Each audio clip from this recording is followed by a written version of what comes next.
Good afternoon, America. This is Reaper and the Majority Project. Right now, America stands at a crossroads, not just because of rhetoric from any one person, but because the system meant to protect life, liberty, and truth are failing the majority. Today, we unpack how narratives get weaponized and why that matters to every working person. Public figures and influencers have immense reach, and with that reach comes responsibility. When commentary clouds facts or elevates conspiracy over evidence, the public loses trust in institutions. Not just government, but media and civic discourse itself. And this is something I talk to my family a lot about. I've expressed this a lot. I just haven't stepped in to this whole media space. I haven't said anything, but when people lose trust in the justice system, cookie crumbles. And I say that to say, he who controls the narrative is he who wields the keys of their own fucking mind. The narrative is what you make it. If we watch something that is factual, the narrative is something that you made about something that is factual. A narrative is not a fact. A narrative combines your fucking opinion with something that's factual. This, in turn, elevates conspiracies. Does not elevate fact. Does not elevate evidence. The public loses trust because the narrative being told about a factual fucking execution is that he was a mass murderer. Is that he was some kind of a mass shooter, some form of terrorist. And I gotta say this. I think people don't understand the level of what being a domestic terrorist means. Those rights that you think that you're allotted, those rights that you think that you have don't matter once you become a domestic terrorist. They say, oh, you don't get treated as worse as a normal terrorist. It doesn't fucking matter. A terrorist is a terrorist. You have domestic treasonous. I mean, it doesn't fucking matter. At the end of the day, they're trying to turn average, working, struggling, starving, hurting citizens into terrorists. And I think we all need to ask ourselves this question. As Americans, when are we going to learn? Just like that agent said, just like they've been trying to say, when are we going to learn that these fucking politicians don't give a shit? That the money just makes money, i.e. your donations are used to just make money, used to grab capital, used for nothing. They donate to nothing. Nobody holds anybody accountable. The government does whatever the fuck it wants to do. Would you lie? When are we gonna fucking learn? And I talk for everybody. I speak for everybody. I don't care about you being a Nazi. I don't care. This is no longer a race issue. This is no longer that kind of issue. When is the American public going to fucking learn that this government does not give a shit? Trump is just blatant. Trump is just blatant.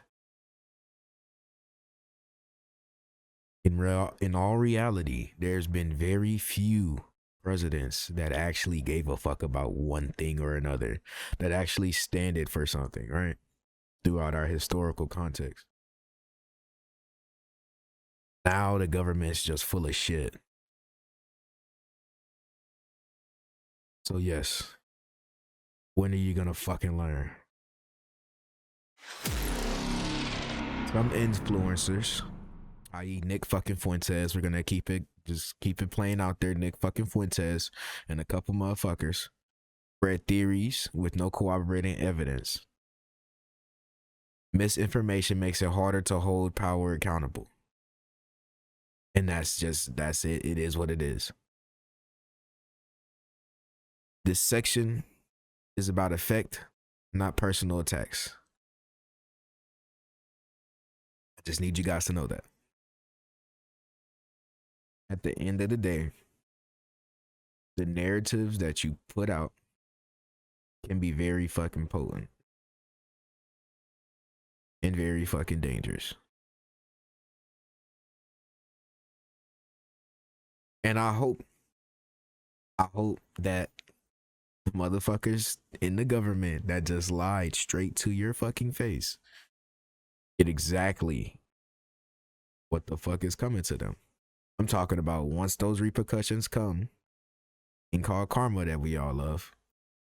I hope every single ounce of bullshit comes all the way full circle. All the way. The narrative distortion is so bad in our country now. We have fucks like Nick Fuentes trying to justify being a pedophile.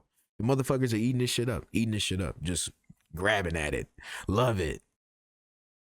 And yet I see nobody on the fucking left that has the balls to say anything. Nothing. Got the balls to say shit. They just Tweedledee and Tweedledum.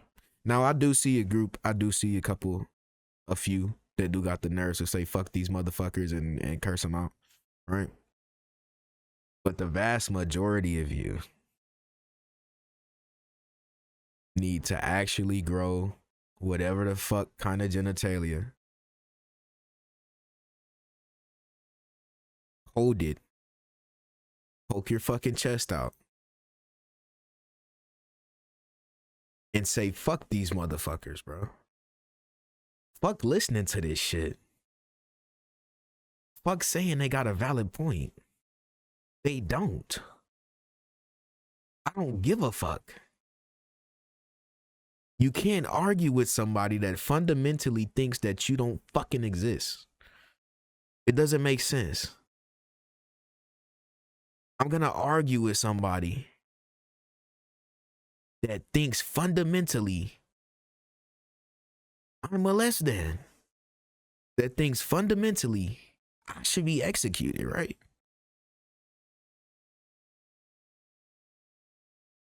What is there to argue about? To me, that sounds like a threat. What is there to argue about with someone that fundamentally thinks that you having a gun at a protest means you should die? There's no conversation to be had about that. We're living in a time between fact and fuckery.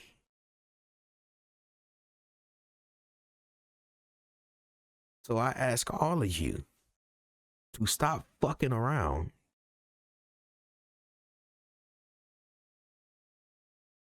I was at the protest. I went to the No Kings. Not this one in Minnesota, but I went to No Kings. I went to a few protests actually. At George Floyd. I have factual proof to these things. When are we gonna stop fucking around? I'm not just talking about protesting. When are we gonna stop fucking around? We need to learn.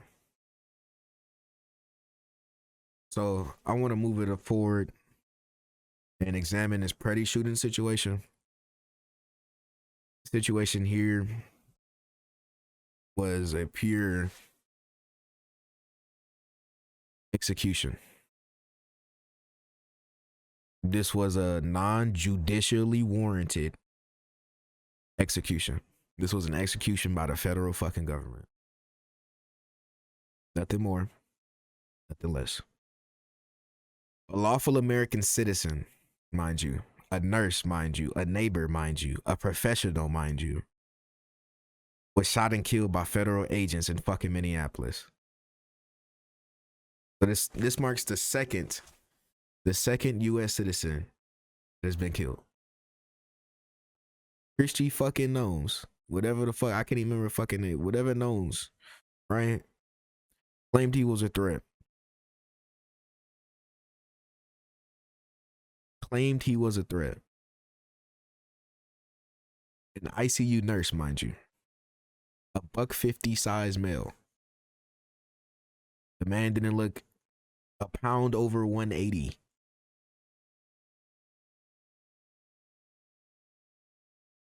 Yet we have video evidence, eyewitness testimony, telling a completely more complicated story that is still being told the same way, has not changed. Yet,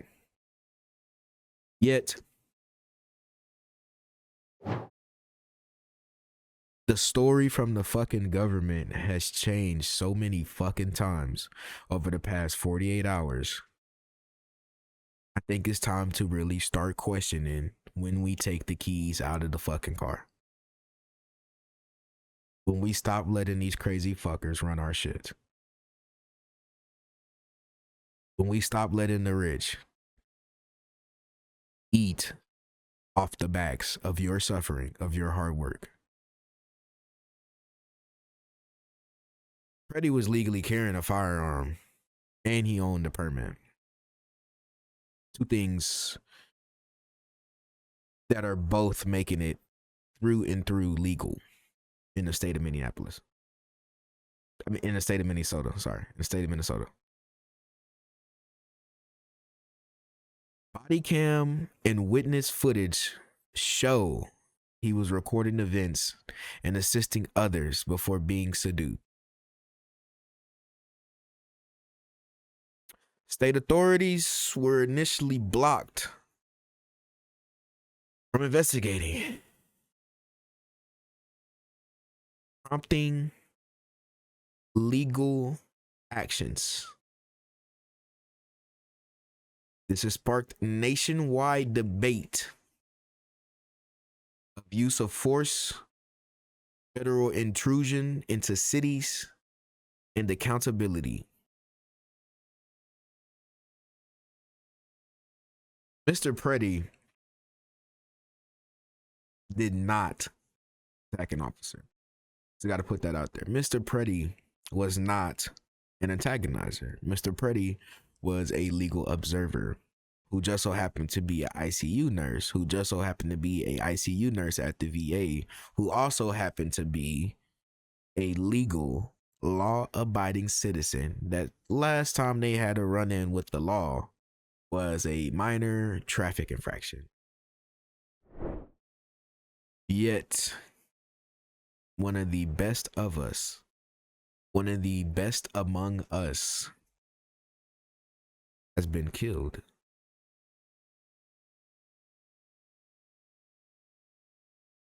Yet, they frame it as a domestic terror situation, the mass murder situation.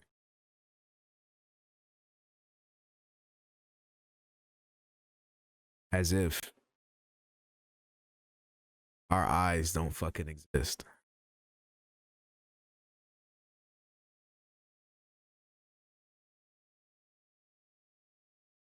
When will you learn? The agents clapping. The agents standing, looking down and shooting him like a fucking Gestapo photo. Right? The people crying, pleading. The 70-year-old man in the street saying, "You're killing us." The other man on the ground at another protest saying, "You have to kill me." I did nothing wrong.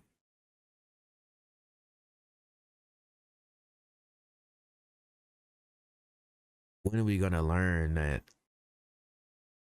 our government has been taken over? And the only way to take it back would be by force.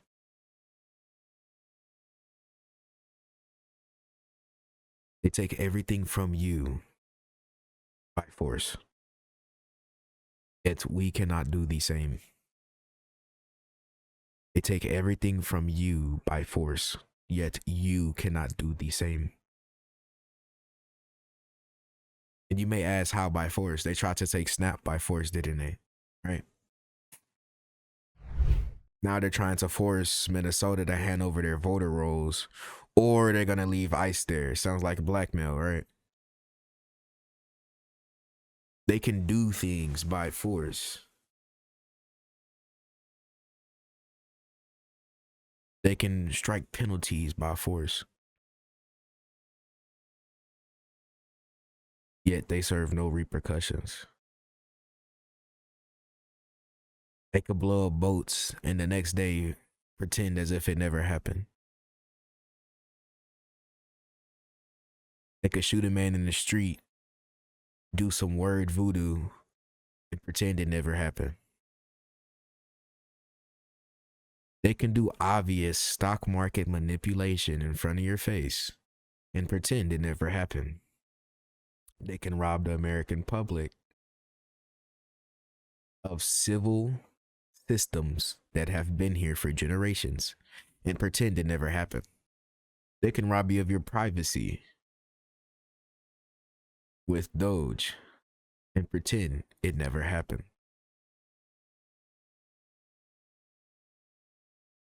This shooting is more than just a shooting. This shooting was an inflection point. And at this inflection point, at this crossroads, I like to ask that same old sentence: when are you gonna learn?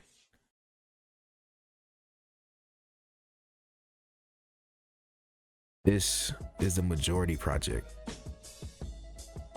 Majority Project is a grassroots project founded upon a small set of principles. Founded for the people, by the people, and with the people. Meaning there is no leader. There is no head. There is no chairman. There is only change. There is only change. This isn't about left or right. It's not. About whether Americans can trust their rights to protest, to carry lawfully, to be treated with due process, matter more than political fucking theater, than theatrics. Saying I'm gonna do this and never fucking do it. I'm sick and tired of Democrats, and I'm sick and tired of Republicans.